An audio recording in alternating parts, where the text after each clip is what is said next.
La historia real. Chile 1970-1990. El gobierno de la Unidad Popular.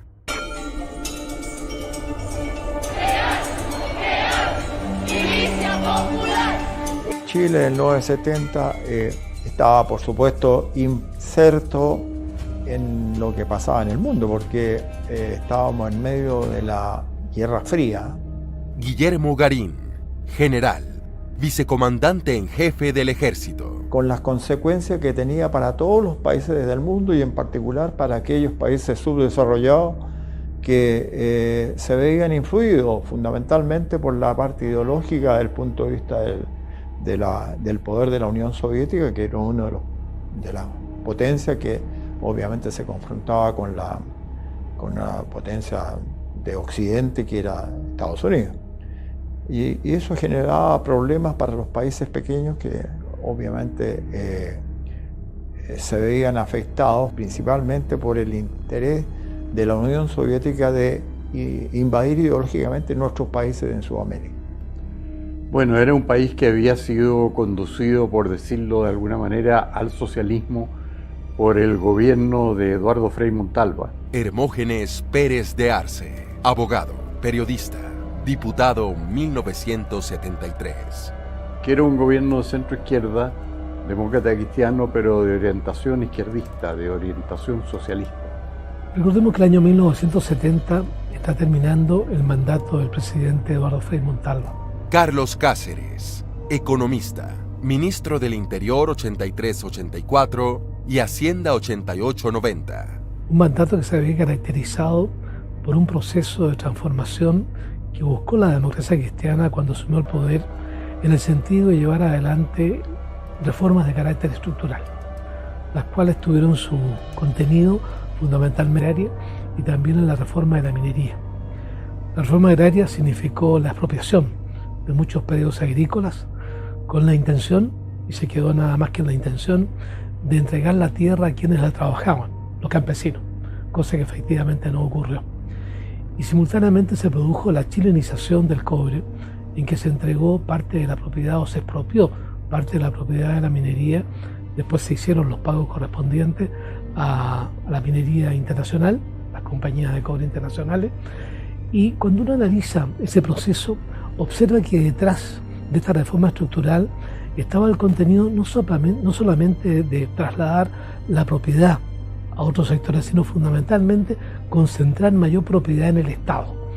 El estatismo era lo que, a mi juicio, alimentaba la voluntad del presidente Frei Montalva, tanto en esta parte de las reformas estructurales como también en la categoría de la promoción popular, en el sentido de alimentar las comunidades, las regiones, los territorios de un pensamiento político más cercano a lo que era el pensamiento del gobierno.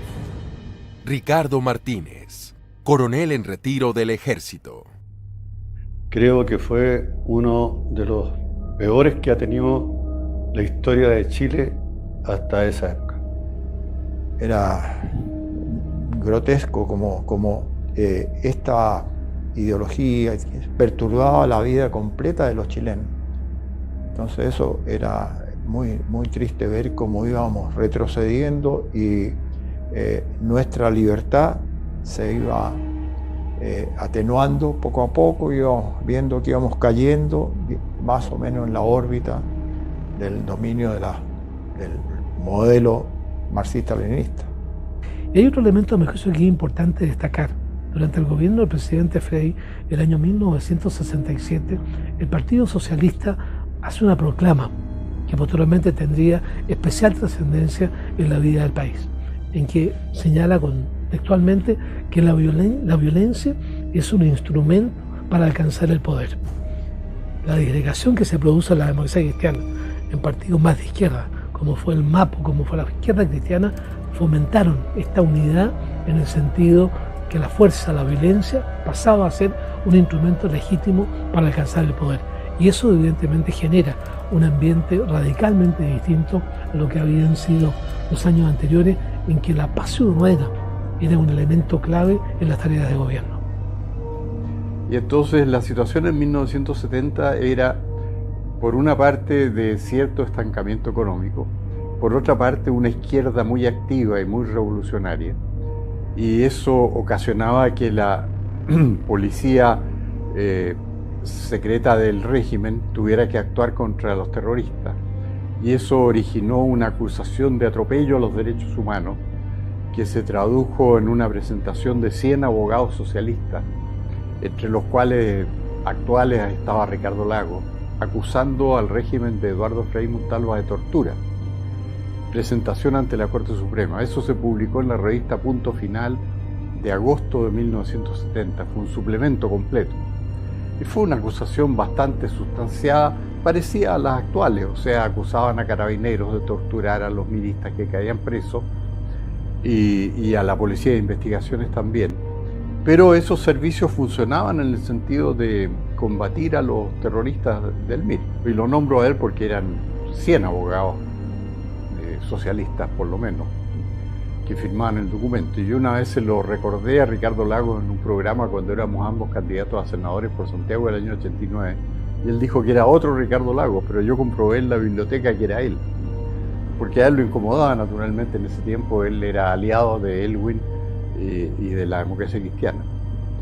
Pero efectivamente fue él. O sea, la acusación de torturas documentadas empezó en la Democracia Cristiana.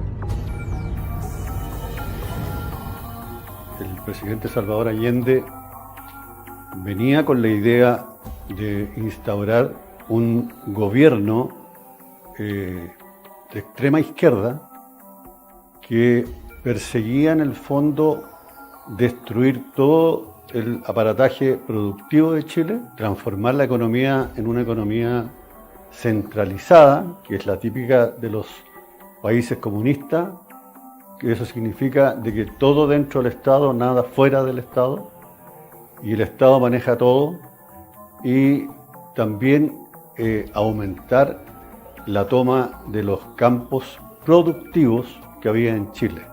Para que tengan una idea, más o menos, durante el periodo de Salvador Allende se tomaron 4.500 campos a lo largo de Chile, todos productivos. Bueno, Salvador Allende era un burgués en el fondo, en su modo de vida, pero siempre de ideas muy de izquierda. Y Allende sí era, yo diría que era marxista. Y el marxista no se detiene ante nada. Su lema era avanzar sin transar. Y eso lo refleja como extremista de izquierda que era.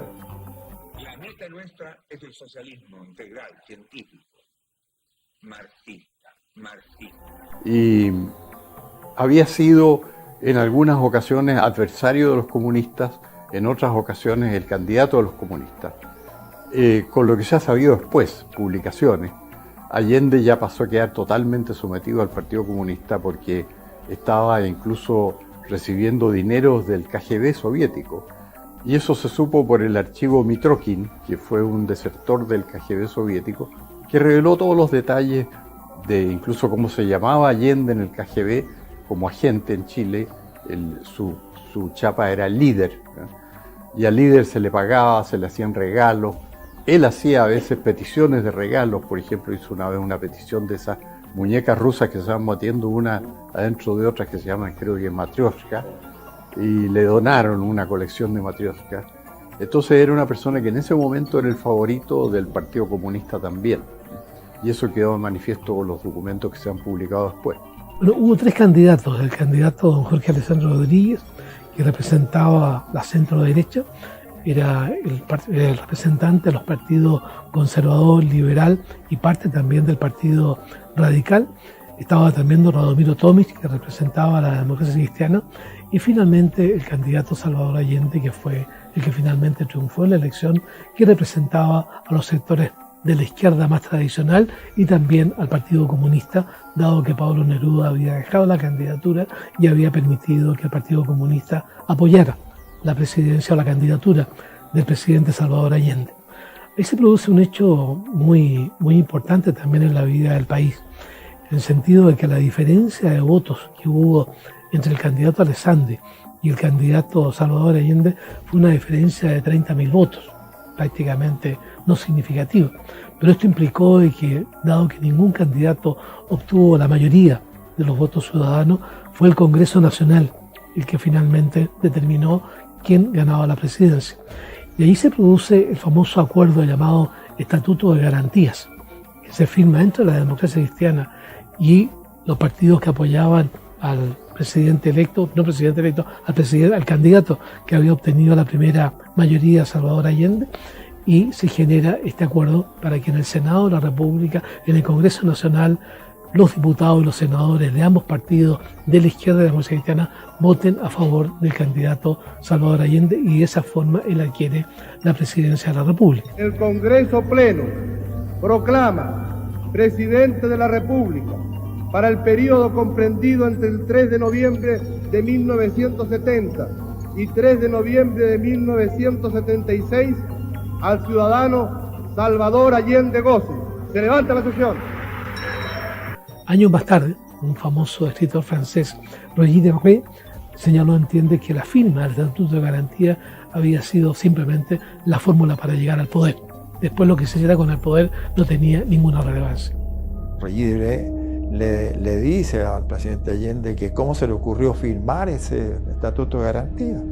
Entonces le dice, bueno, si lo importante era asumir el poder para poder llevar adelante nuestro modelo político.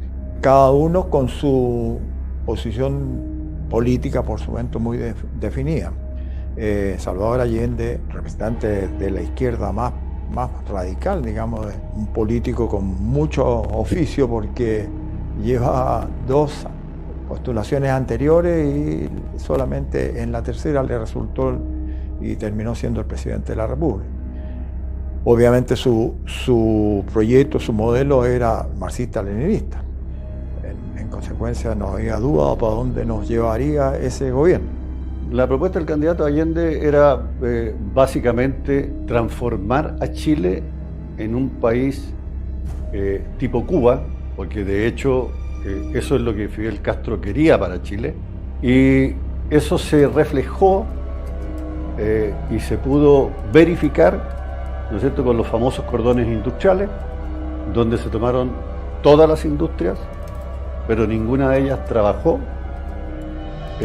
donde se tomaron más de 4.500 campos productivos que ninguno trabajó, todos quedaron ahí abandonados, y seguidamente se esforzaron mucho en separar a las familias en general, porque lo que buscan los comunistas en general, su primer objetivo es separar a la familia, porque ese es el núcleo que a la izquierda en el mundo le ha costado poder destruir para lograr sus objetivos.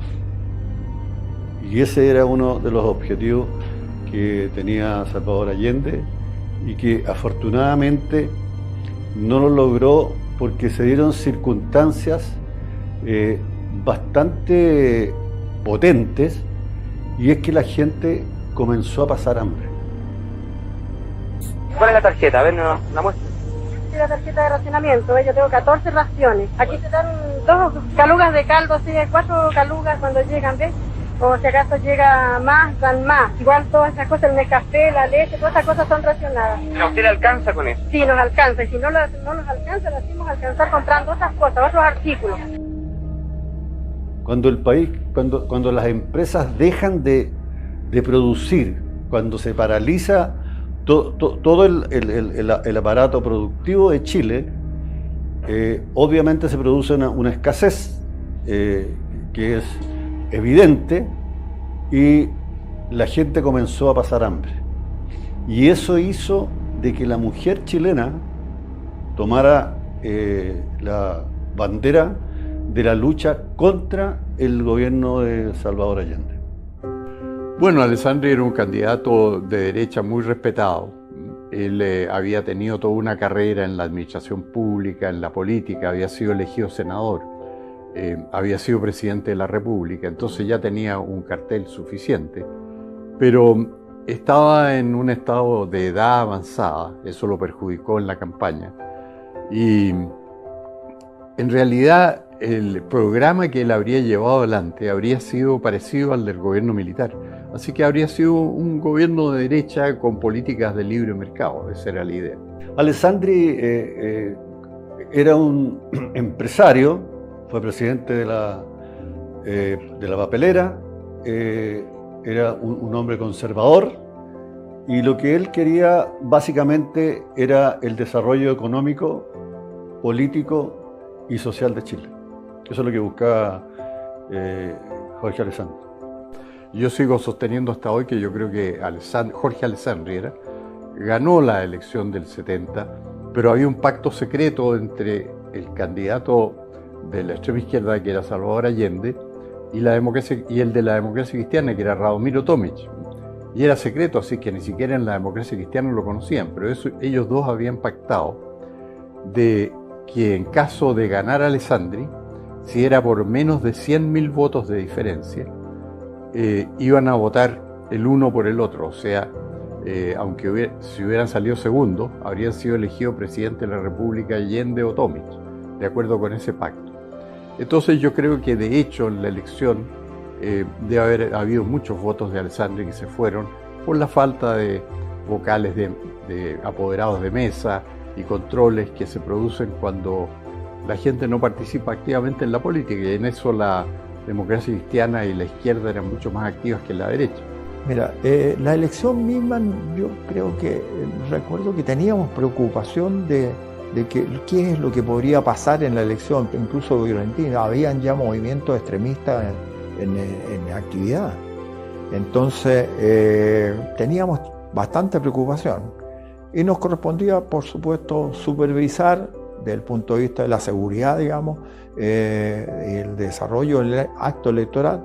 Fue una campaña, me parece que tranquila en general, no recuerdo mucho detalle, pero no tuvimos que intervenir en grandes cosas.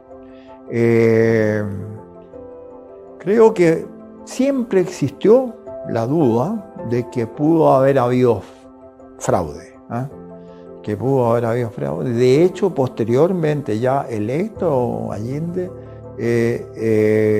se investigó, recuerdo, algunos actos que pueden haber constituido alguna irregularidad en la elección. O sea, hubo siempre dudas.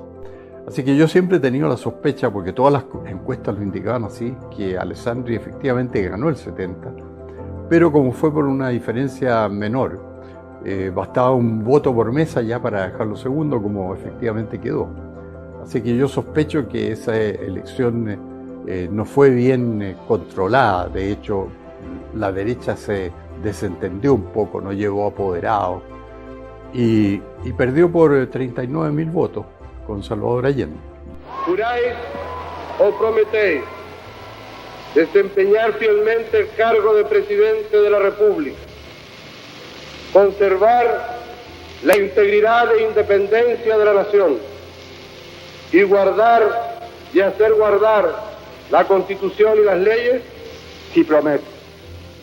De conformidad con lo resuelto por el Congreso Pleno, procedo a haceros entrega de la insignia del mando supremo de la nación.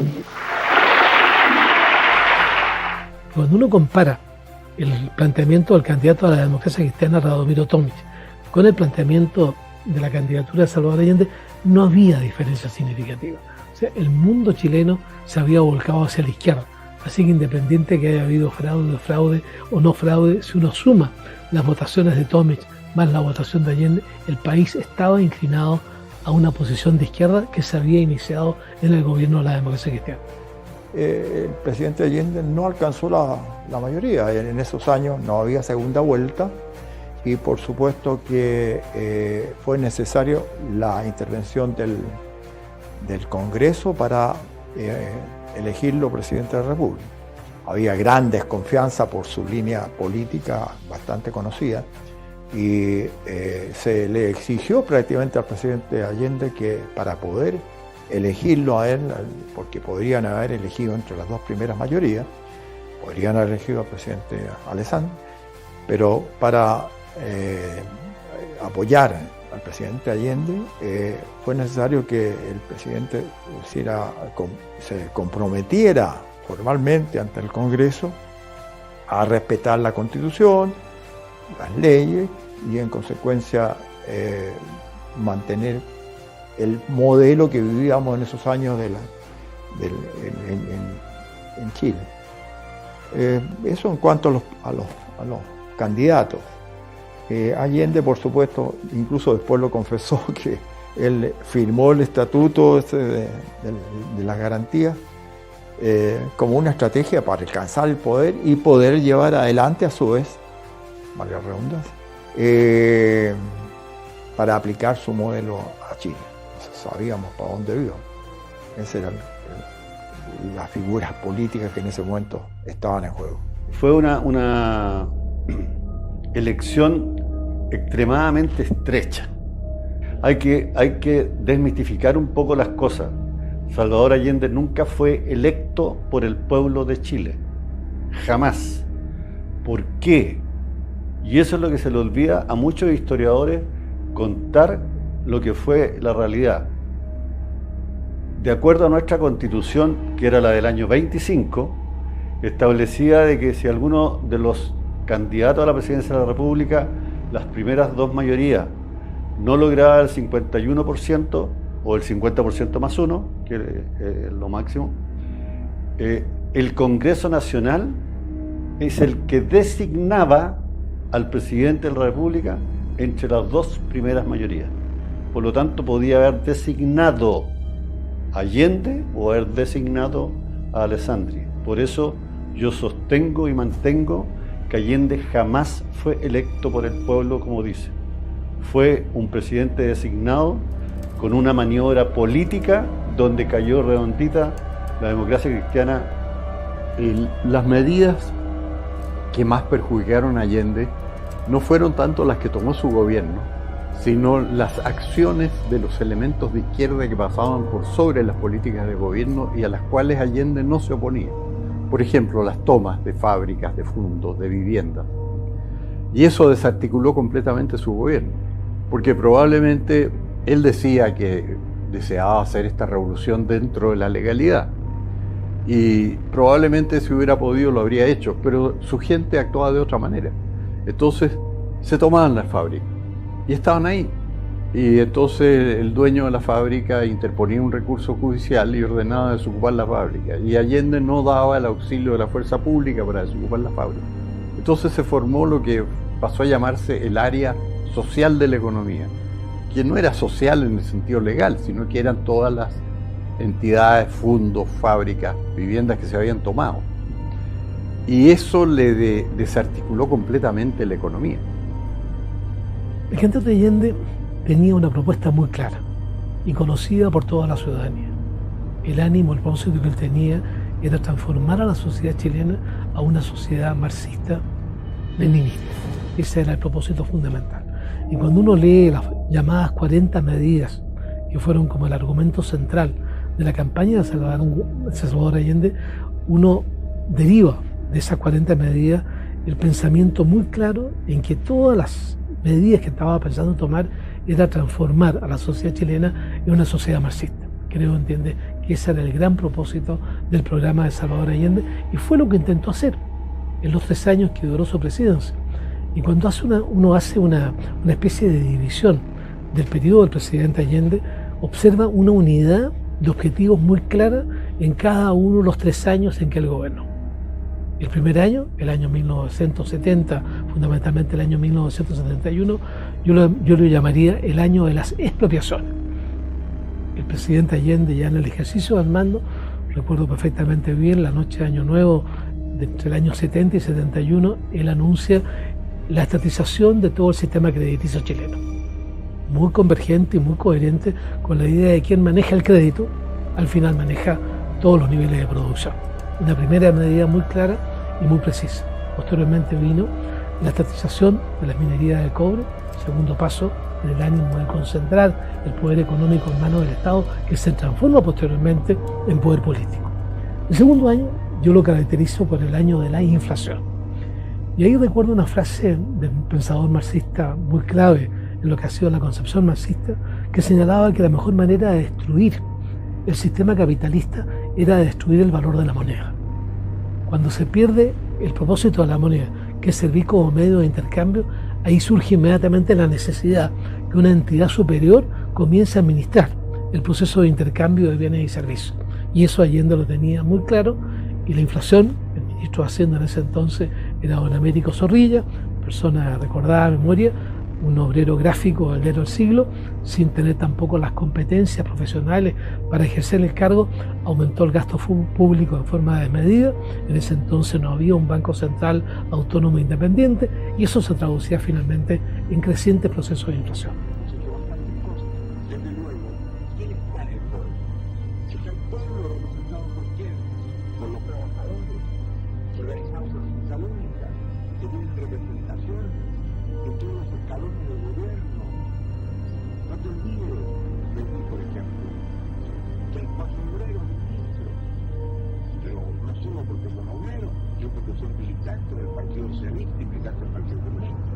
La medida tomada por Allende que más afectó a la sociedad chilena fue el destruir el aparato productivo de Chile, tanto en lo que era la parte industrial como era la parte agrícola. Y eso lo logró de forma muy rápida. Había mucha gente ciega que lo seguía creyendo que íbamos a tener un paraíso sobre la tierra, y rápidamente conformó los famosos cordones industriales, los cuales objetivamente no tenían ninguna intención de hacer andar las industrias, sino que solamente tomársela. De hecho, hay muchas de ellas que destruyeron la maquinaria que había en la industria para la producción. Soy uno de los primeros fundadores de ese comité, me mortificó hasta así. Quiere que los compañeros también se mortifiquen y estamos unidos por la unión para echar abajo los patrones. ¿Y usted, compañero, a dónde trabaja? En CIEM Ditela. ¿Dónde? CIEM Ditela. O sea, usted es obrero industrial. Sí, dirigente del cordón Vicuña Maquena. ¿Y aquí está haciendo acá la toma de fuga? Nosotros vemos que es necesario unir la clase obrera con los compañeros campesinos para golpear así junto a los patrones, en la medida, digamos, que los problemas que tenemos son problemas conjuntos y que tenemos que solucionar y buscarle una solución como clase. ¿Y cómo ha resultado esta unión obrero-campesino aquí en Maipú? Aquí yo creo que es la primera muestra clara de lo fuerte y efectiva que es precisamente la unión obrero-campesina, porque hay 39 predios tomados con base de apoyo de obreros del sector Cerrillo y algunos de Vicuña Maquena. Y la gente de izquierda que se apoderaba de las fábricas las aprovechaba en beneficio propio. Entonces, por ejemplo, si un caso concreto que hubo, se apoderaron de una fábrica de refrigeradores, que era el grupo Javier Vial, y entonces no había refrigeradores porque no producía la fábrica. ¿Y por qué no producía? Porque los que producían los vendían los trabajadores para beneficio propio. Entonces empezó a operar un mercado negro que desarticuló completamente la economía. Por ejemplo, llegó un juez a un supermercado que estaba tomado y ahí fue agredido el juez. De hecho, le rompieron la ropa y lo golpearon y lo echaron. Y el juez no pudo hacer su diligencia, o sea, él iba a comprobar que estaba ilegalmente tomado. Bueno, eso lo comprobó porque lo agredieron y lo echaron. Pero el gobierno no proporcionaba carabineros para desocupar el supermercado, entonces seguía ocupado. Entonces esta fue la situación caótica que se creó en el país y que llevó a que hubiera se puede decir, un vuelco popular para echar a Allende. Porque la verdad es que Allende fue echado por una mayoría popular, porque fueron los representantes de la mayoría los que le pidieron en la Cámara a los militares que lo echaran. El anuncio por parte del ministro Fernando Flores, desde entonces, del inicio del racionamiento. La escasez que se había producido como consecuencia del deterioro de la actividad productiva llevó al gobierno del presidente Allende a la exigencia de colocar tarjetas de racionamiento, que al lado entiende de ser una medida económica, de distribuir los bienes, tenía también un sentido político. Cuando la alimentación depende de la autoridad de gobierno, evidentemente que se pierde la libertad. O sea, cada una de las etapas fueron, a mi juicio, muy convergentes con este planteamiento que hizo el candidato Allende, que a lo mejor muchos no creímos que podía hacerse, porque él lo planteó con mucha coherencia y con mucha claridad y con mucha transparencia, y eso hay que reconocerlo se manifestaba claramente en cada una de estas tres etapas la voluntad del presidente Allende de transformar a la sociedad chilena en una sociedad marxista. Y se habló, ¿no es cierto?, de la vía chilena al socialismo. Pasó a ser casi como ejemplo para muchos países que se podía llegar al socialismo por la vía democrática. El presidente Allende había sido elegido democráticamente y por la vía de la democracia estaba conduciendo a la sociedad chilena a una sociedad socialista marxista. Bueno, la más elevada, digamos, de las medidas del presidente Allende que dañó la convivencia de los chilenos fue este intento de aplicar el modelo marxista-leninista en Chile. Los chilenos somos amantes de la libertad y ese modelo lo teníamos aquí a la cuadra con Cuba, que realmente era una cárcel de tipo comunista. Y obviamente que para nosotros eso no era el ideal. Yo creo que la gran masa de los chilenos no quería esa. Pero esa fue para mi gusto la principal medida tomada por el gobierno del presidente Allende para someternos al modelo que era muy cercano a sus ideas. Así que esa fue la principal de las. Y bueno, otras medidas, por supuesto, la intervención del aparato productivo, que obviamente creó un desabastecimiento en el país que afectó a todo el país. Recordemos que nos quedaban pan para 3 días o harina para 3 días, eran las declaraciones del mismo. Yo recuerdo cuando empieza a pasar todas estas cosas, yo me acuerdo, en una guarnición por allí, alejada de Santiago, y conocí a un profesor con el cual participaba en un directorio de un club deportivo. Y yo en el año 70, este profesor era comunista. Era bastante, un hombre bien ilustrado y moderado, por supuesto, con el cual se podía conversar. Era el año 72, 1972, y ya el país estaba en plena decadencia y bueno, estábamos ya se había pasado ese primer año que fue bastante, digamos, las medidas populistas tuvieron efecto y teníamos aparentemente un bienestar en desarrollo en el país. Pero el año 72 ya se acabó y empezó a funcionar la máquina de producir billetes y la inflación se dispara y empieza a afectar a toda la ciudadanía. Le pregunto a este hombre, oye, ¿pero qué están haciendo? El país se está destruyendo con todo el aparato productivo. Y él me dijo, que yo sorprendido, capitán bastante inocente en política, él me dijo, mira, lo que pasa es que ustedes no comprenden. Hay que efectivamente, en otra palabra seguramente, destruir todo para que a partir de ahí surja el país socialista que va a conseguir el bienestar efectivamente de todos los chilenos. Con eso yo me quedé vacunado inmediatamente y sabía para dónde íbamos y cómo íbamos. Y yo ahí mismo pensé, fíjate, y esto es una infidencia porque no se lo contaba a nadie, pero me di cuenta que esto iba a terminar en manos nuestras. El llamado a crear, fortalecer y multiplicar el poder popular, el poder de los comandos comunales, el poder de los obreros y los campesinos. Los revolucionarios y los trabajadores deben de inmediato extender las tomas de fábricas y fundos, multiplicar las tareas de defensa, impulsar el poder popular como gobierno local autónomo de los poderes del Estado. Lo que pasa es que el factor Fidel Castro fue gravitante en el gobierno de Salvador Allende. Intervino mucho, podríamos decir, en la política interna, llenó el Estadio Nacional, habló horas ahí, se veía como que tenía un respaldo popular grande, pero él se desilusionó de lo que vio en Chile en cuanto vio que el gobierno estaba fracasando en llevar adelante una política que fuera viable, ¿no? Recordemos que el año 1959 ocurre la Revolución Cubana.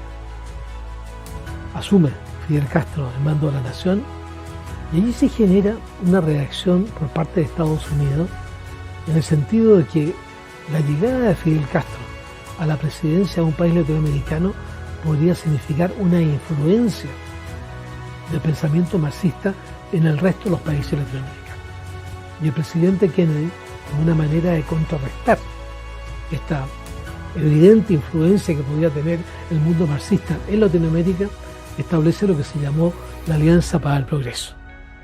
Una alianza que implicaba de que Estados Unidos le iba a entregar recursos de crédito y de ayuda a los países latinoamericanos en la medida que estos países llevaran adelante las denominadas reformas de estructura.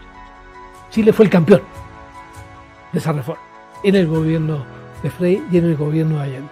Y desconozco si recibió algún dólar proveniente de la Alianza para el Progreso, pero las reformas estructurales finalmente se hicieron.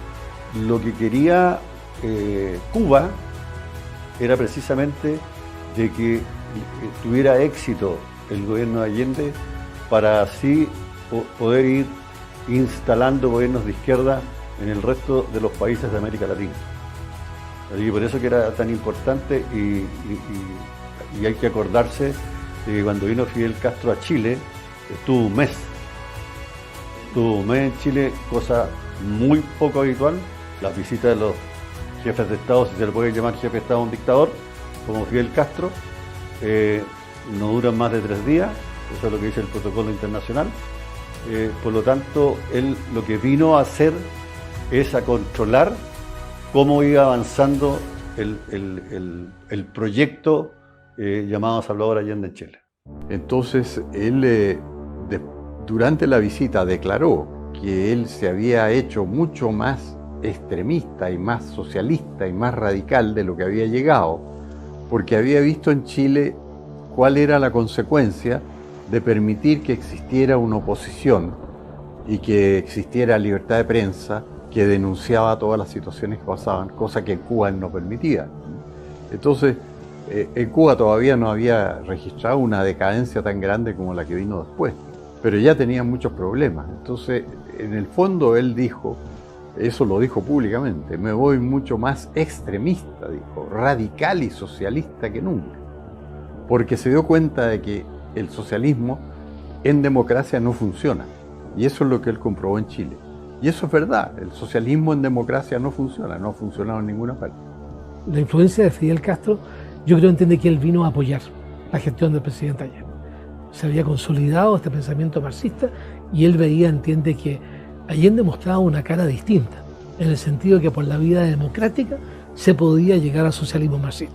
Y por lo tanto, él se consideraba con la necesidad de darle el apoyo con su visita, que originalmente era de pocos días y se transformó en una visita muy larga, digamos, que prácticamente recorrió buena parte del país, y al final poco menos que Allende ya le decía, hasta bueno ya, ¿no es cierto?, mejor que se vaya, con los discursos que pronunció en el Estadio Nacional y que generaron evidentemente bastante molestia por esta permanencia tan prolongada, que ningún presidente de la República, que está evidentemente preocupada por lo que acontece en su país y viaja, ¿no es cierto?, por periodos muy cortos de tiempo, esta estadía significaba que Fidel Castro le daba una especial importancia a lo que estaba ocurriendo en Chile.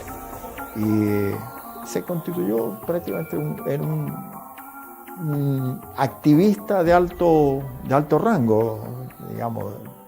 Y yo creo que esa fue la finalidad y por supuesto, como era un orador, por lo menos muy prolongado, por decirlo entre comillas, la gente lo escuchaba. Y como había operado una propaganda y el manejo comunicacional para promocionar a Fidel Castro, tuvo su público y bueno, yo creo que también sirvió para que los que no comulgaban con esas ideas se dieran cuenta de cuán poderoso era el efecto de la participación de Cuba en estos modelos de gobierno que se trataban de incorporar a los países, especialmente subdesarrollados de Latinoamérica. No sé, lo que esos partidos han logrado en los sectores de pobladores, la gente con menos conciencia, tener arraigo, en algunos sectores del campesinado. Tú sabes que hay una masa en Chile de un porcentaje alto de analfabetos, gente que no hemos podido inclusive todavía incorporar plenamente la lucha del pueblo. Bueno, yo tengo una impresión que esa resistencia acude a los procedimientos clásicos, más desarrollados, y son procedimientos que nosotros calificamos de fascistas, y que tratan, por tanto, de ganar masa con la demagogia, si es posible, en los sectores más atrasados de las capas humildes, y ganar masa en las capas medias. Y entonces ahora falta una cuestión por demostrar: si esos intereses se resignarán pasivamente a los cambios de estructura que la Unidad Popular y el pueblo chileno han querido llevar adelante. Y es de esperar, si nosotros vamos a analizar teóricamente esta cuestión, que hagan resistencia fuerte e incluso hagan resistencia violenta. De manera que sea un factor que no se puede descontar en absoluto de la actual situación chilena, a mi juicio. Que hagan resistencia fuerte e incluso hagan resistencia violenta. Había libertad de prensa, pero con atentados contra la libertad de prensa por parte del gobierno. Cerraba diarios con frecuencia. La Mañana de Talca, recuerdo unos diarios cerrados, clausuraba radio. Yo tenía un programa en la Radio Agricultura y de repente clausuraban la radio y pasaban semanas sin poder transmitir. Entonces era una libertad de prensa que sufría atentados por parte del gobierno, pero que no era suprimida por el gobierno. El diario El Mercurio en toda su historia nunca había sido suspendido de circulación, y un juez de izquierda decretó la suspensión del Mercurio y dejó de salir varios días. Pero entonces se presentó un recurso ante la Corte Suprema y el Mercurio pudo volver a reaparecer. Quiero señalar frente a ustedes lo que es la moral de alguna prensa. Que no insistan, como insiste el Mercurio hoy día, en una actitud antinacional, antidemocrática. O sea, funcionaba más o menos el Estado de Derecho con una visible vocación del gobierno por evitar el ejercicio de todas estas libertades, porque obviamente no le convenían. La prensa de oposición creaba un clima de impopularidad por el fracaso de las políticas del gobierno, y ellos estaban poco a poco armándose, en el sentido de tener armas, para dar un golpe. Eso era evidente que iba a suceder, y el propio Allende en una oportunidad cayó en una trampa sin darse cuenta, porque recibía muchos periodistas extranjeros, lo entrevistaban a él, y en una oportunidad él creyó que recibía un periodista alemán de Alemania Oriental y suponía que era comunista como él. Y entonces el periodista en este malentendido que Allende no percibió, le preguntó si iba a haber elecciones en 1976 de presidente de la República cuando terminaba su plazo. Y Allende le dijo paladinamente, pensando que era comunista y que eso no tenía consecuencias, le dijo: no, pues, compañero, sí, sabemos que no puede ser así. Y el periodista alemán occidental lo publicó así en Alemania Occidental, y se prestó para muchos comentarios aquí en Chile, porque Allende involuntariamente cayó en una trampa. Porque acordemos que en ese tiempo prácticamente la televisión era incipiente. Por lo tanto, las radios también, entre ellas estaba la Radio Agricultura, que era absolutamente una radio que le hizo la pelea hasta el final a Salvador Allende, y en su momento la Radio Cooperativa, que también fue opositora a Allende, y por eso fueron en algún minuto silenciadas, al igual que algunos canales de televisión, de los pocos que había. Especialmente en las regiones, se los tomaron y los silenciaron, porque no querían de que la gente se enterara de qué es realmente lo que estaba haciendo el gobierno de Salvador Allende. Porque no hay que olvidar de que el presidente Salvador Allende no tenía mucha libertad para hacer lo que él quisiera. De hecho, hay varios de los ministros de Estado que él tuvo de que no sabían leer, y algunos no sabían leer ni escribir. Entre ellos la señora Mireya Baltra, que anteriormente fue ministra de Trabajo, y de la que me acuerdo porque falleció hace un par de días, y como 3 o 4 más, que Vergara, me acuerdo que también está en la misma condición.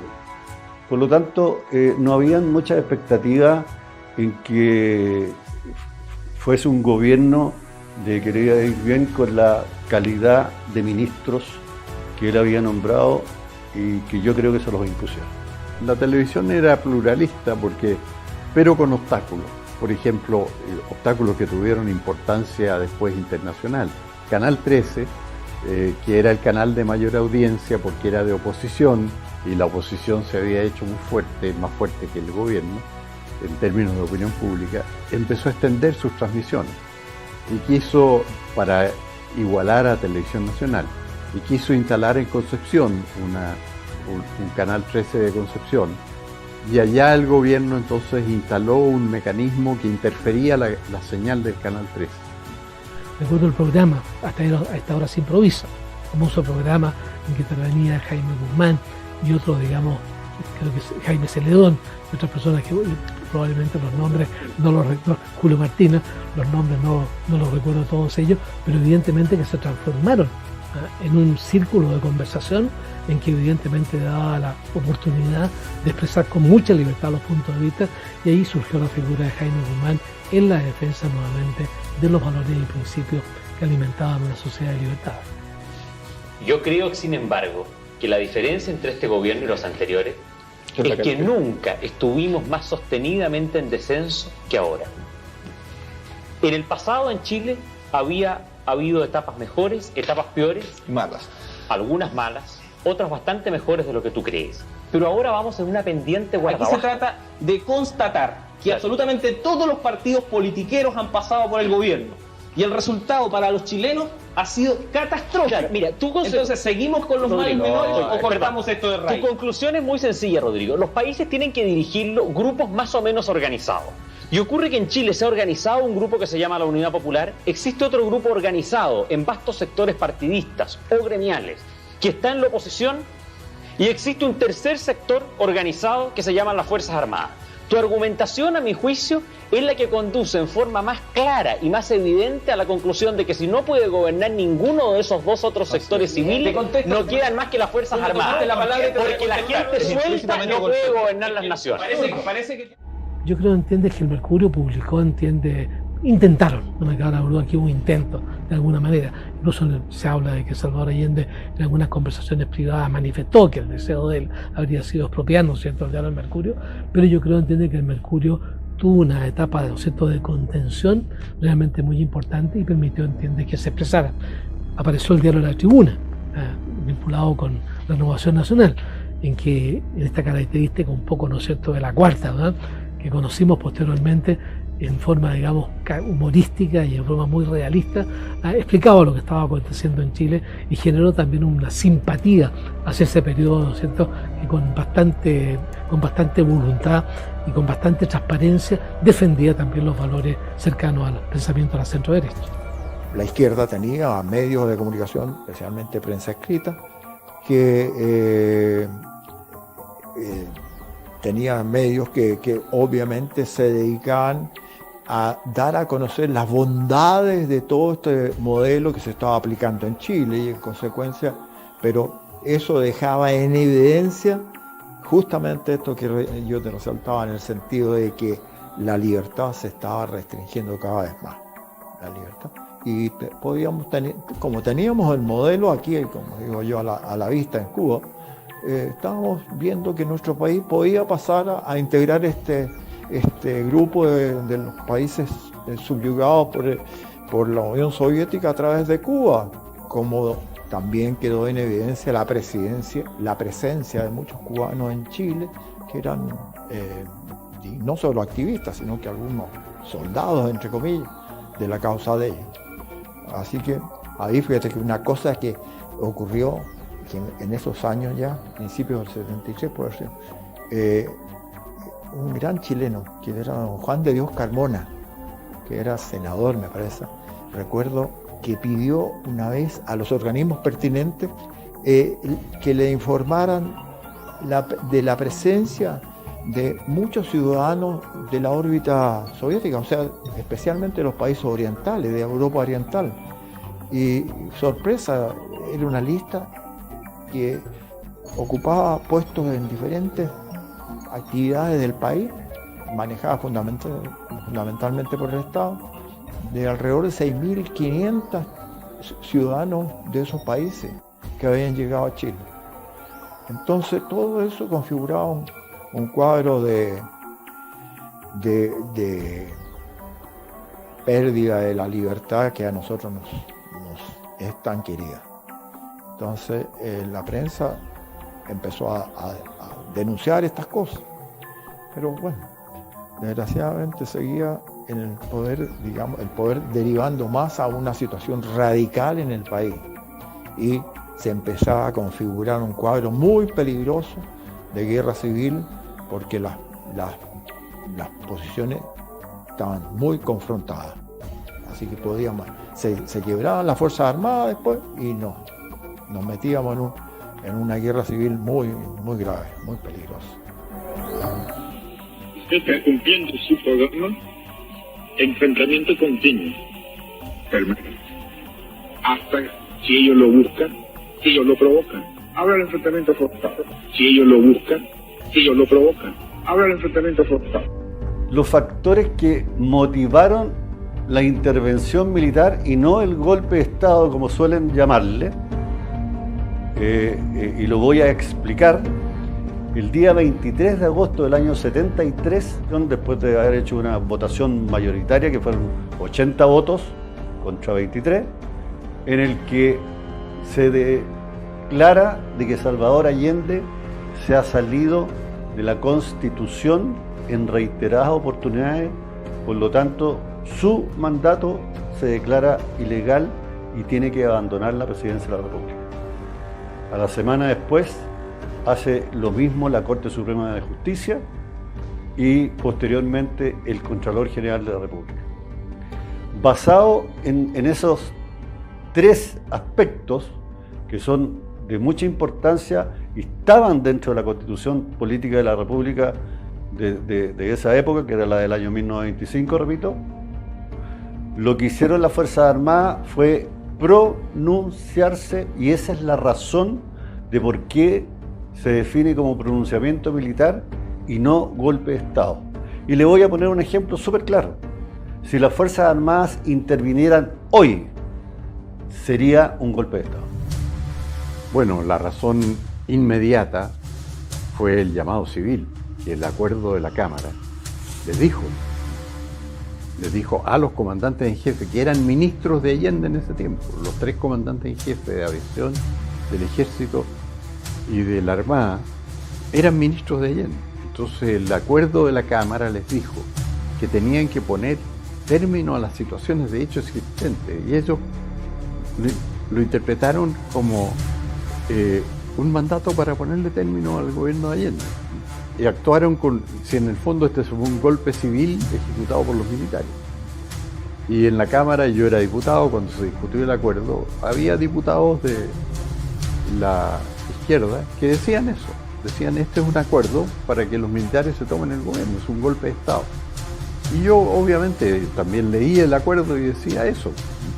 Entonces la causa inmediata fue que los militares recibieron un recado de los civiles para tomarse el gobierno. Y lo hicieron.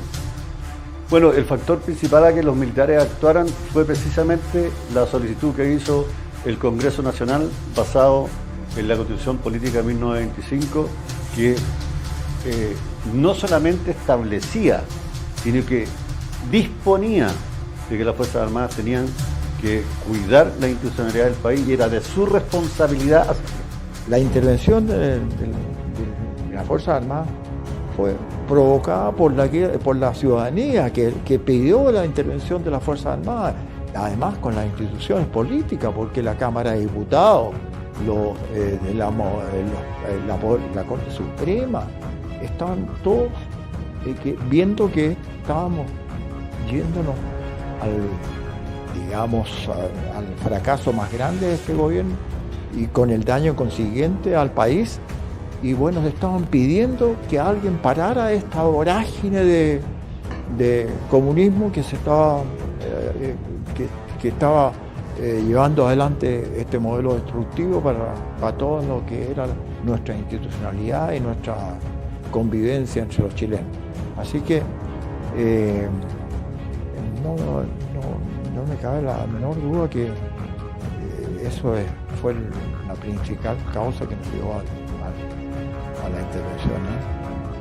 Eso y esta lucha de los transportistas que ya se libró en octubre, esta vez tiene que ser una batalla hasta las últimas consecuencias.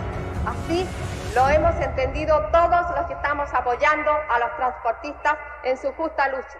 Porque tiene destruido, y este es un gobierno corrompido y degenerado, señor. Inmundo, comunistas asquerosos, tienen que salir todos de Chile. Uno, la crisis económica, que era terrible. O sea, Allende, el 7 de septiembre del 73, publicado en el Mercurio, decía, queda harina para pocos días más. O sea, como diciéndole al país, van a tener hambre, no tienen que comer. Y que no comer pan ya es máximo. Entonces había un caos total en la economía. Entonces era evidente que iba a haber un autogolpe. Y esto se producía no porque alguien lo denunciara, que lo denunciaban. En el Senado hay un discurso de Elwin que yo he publicado en mi historia del gobierno militar, lo publiqué como un antecedente, en que en el Senado él dice prácticamente que el país está al borde de una guerra civil, de un golpe militar por parte de la izquierda, por el armamentismo que era evidente. Se hizo tan evidente que en una oportunidad hubo un accidente de tránsito de una camioneta que iba llena de armas ilegales, y cuando llegaron los carabineros hicieron un parte y la camioneta era registrada a domicilio del Palacio de la Moneda y estaba a nombre de la secretaria personal de Allende, que se llamaba Miriam Contreras, y estaba llena de armas. Entonces, todo eso se fue revelando y fue muy importante para formar un clima de opinión de que aquí iba a haber un golpe de parte de la izquierda. Y además hubo una internación de armas de Cuba que también Allende la manejó muy mal porque dio distintas versiones, decía que eran cuadros que le había enviado Fidel, después dijo que eran helados de mango, como riéndose de todo el mundo, y después se descubrió, después del 11, que eran armas. Entonces eso fue muy importante también, la sensación de que si no había un golpe militar, iba a haber un golpe de la izquierda. ¡Pueblo, conciencia, Putin, fin, fin! ¡Pueblo, conciencia, Putin, fin, fin! ¡Pueblo, conciencia, Putin, fin, fin! En estas circunstancias, pensamos que la acción de las Fuerzas Armadas simplemente se anticipó a ese riesgo para salvar al país de caer en una guerra civil o en una tiranía comunista. El gobierno de Allende, en 1973, tenía a Chile con una hiperinflación de 606%. Expropió 4.691 predios. Destruyó a Chile en solo 3 años. El 63% de los diputados acusaron al presidente y su gobierno de 20 violaciones concretas de la Carta Magna, incluyendo el amparo de grupos armados, la tortura, las detenciones ilegales, la mordaza a la prensa libre, la manipulación de la educación, la confiscación de propiedad privada. El Parlamento chileno, el Poder Judicial, el comercio, empresas, la ciudadanía en su conjunto pidieron la intervención de las Fuerzas Armadas para poner fin al gobierno de la Unidad Popular. Posteriormente se conoció que el gobierno planeaba ejecutar un autogolpe el 19 de septiembre de 1973. El deterioro de la actividad productiva produjo un cansancio ciudadano que derivó posteriormente en la convocatoria del pueblo de Chile a solicitar y entender que intervinieran las Fuerzas Armadas. Un segundo aspecto, a mi juicio, importante fue la declaración que hizo la Cámara de Diputados y la declaración que hizo la Corte Suprema, hablando claramente de la inconstitucionalidad en la cual se estaba observando el comportamiento del gobierno del presidente Allende, que no se respetaban los fallos judiciales, y la Cámara de Diputados, ¿no es cierto?, alegó porque por la vía de incorporar a militares en el gabinete del presidente Allende, eso de alguna manera, la permanencia de los militares, daba la impresión de que los militares estaban de acuerdo con lo que estaba haciendo en la ruptura del orden institucional, y eso yo creo que finalmente fueron argumentos que derivaron, además como digo, de la convocatoria que uno sentía en la ciudadanía chilena. Nos recuerda las grandes manifestaciones, las grandes marchas, el hecho de que las mujeres, ¿no es cierto?, acudían a los regimientos pidiendo la intervención militar. Creo que al final todo eso produjo un ambiente en que las Fuerzas Armadas se vieron forzadas a asumir el poder. En la defensa de los valores de Chile. La historia real. Chile 1970-1990.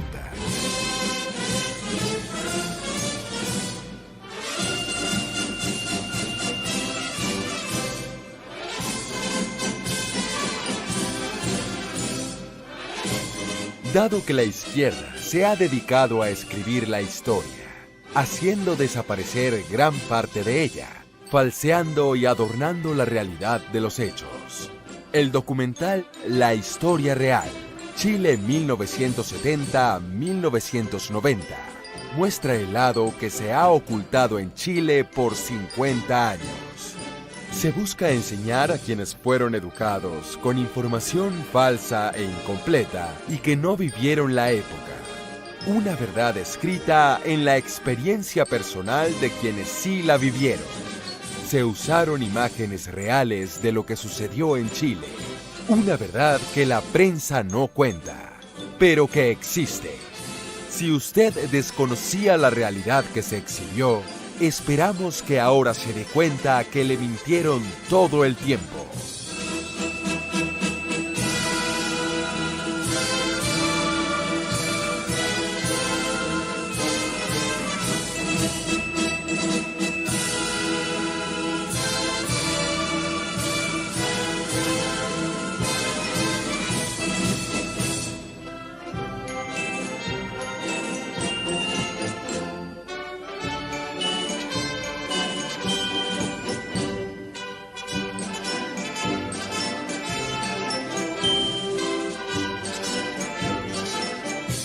Todos somos chilenos.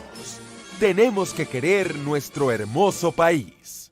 Cuidarlo de ideologías totalitarias, internas y externas que dañen nuestra libertad.